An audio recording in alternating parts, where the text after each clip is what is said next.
Le 21 janvier 1968. Nous sommes en pleine guerre froide. Au-dessus de l'immensité blanche du Groenland, un monstre d'acier hurle dans le ciel. C'est un B-52G américain. À l'intérieur, 7 membres d'équipage, mais surtout une cargaison capable de rayer une capitale de la carte. 4 bombages de 1,1 mégatonnes chacune. Ce jour-là, l'impossible arrive. Ce bombardier, engagé dans la mission permanente de dissuasion Opération Chrome Dome, prend feu en plein vol. L'épaisse fumée envahit la cabine. L'équipage n'a plus le choix, il faut s'éjecter. 6 hommes survivent, un membre de l'équipage est tué. Mais le pire est à venir. L'avion, devenu un projectile de 200 tonnes chargé d'armes thermonucléaires, s'écrase sur la banquise de la baie de North Star, à seulement 12 km de la base stratégique de Thulé. Bienvenue dans l'histoire du crash de Thulé, un accident que l'on a tenté de faire passer pour un simple incident maîtrisé, mais qui cache l'une des plus graves crises nucléaires de l'Arctique. Au moment de l'impact, il n'y a pas d'explosion nucléaire, heureusement. Mais le choc est d'une violence inouïe. Les charges conventionnelles présentes dans les 4 bombes explosent.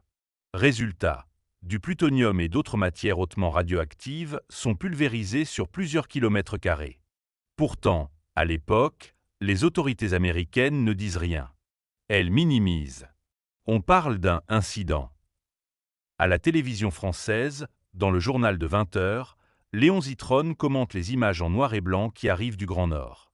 Il explique qu'une centaine de techniciens, aidés par des Esquimaux, sont à pied d'œuvre pour tenter de localiser et récupérer les 4 engins.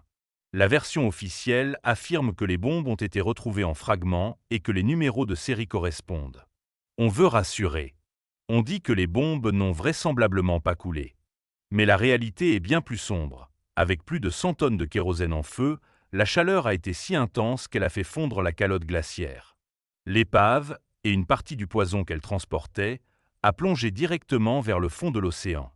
C'est ici que le scandale politique éclate.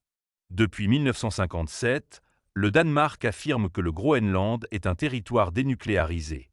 Officiellement, aucune arme atomique ne doit y être entreposée en temps de paix. Le crash vient de faire voler ce mensonge en éclats.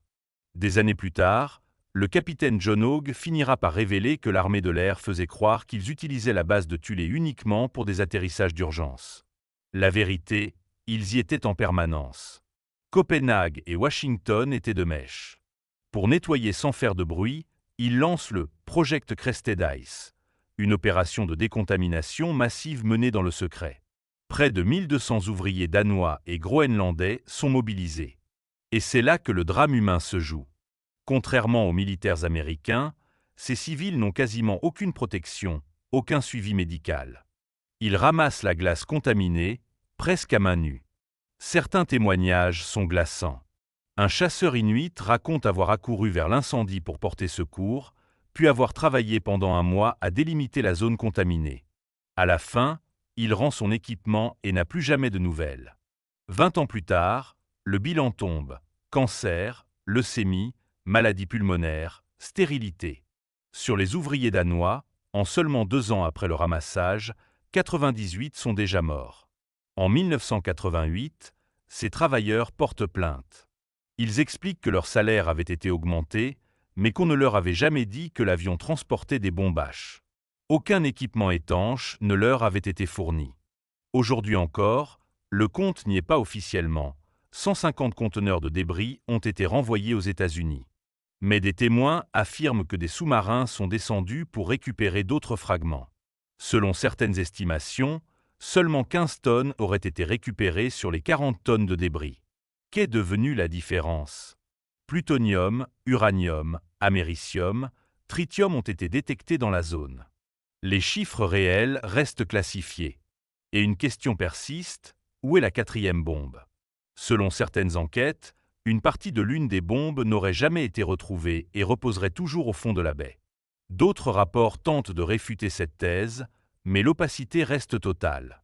Le crash de Thulé n'est pas qu'un souvenir de la guerre froide. C'est le symbole d'une époque où la logique de la peur justifiait le sacrifice de populations civiles et la contamination d'un territoire entier. Aujourd'hui, l'Arctique porte encore les stigmates de ces tonnes de carburant et de ces matières radioactives enfouies sous la glace. Un héritage toxique dont on commence à peine à mesurer l'ampleur.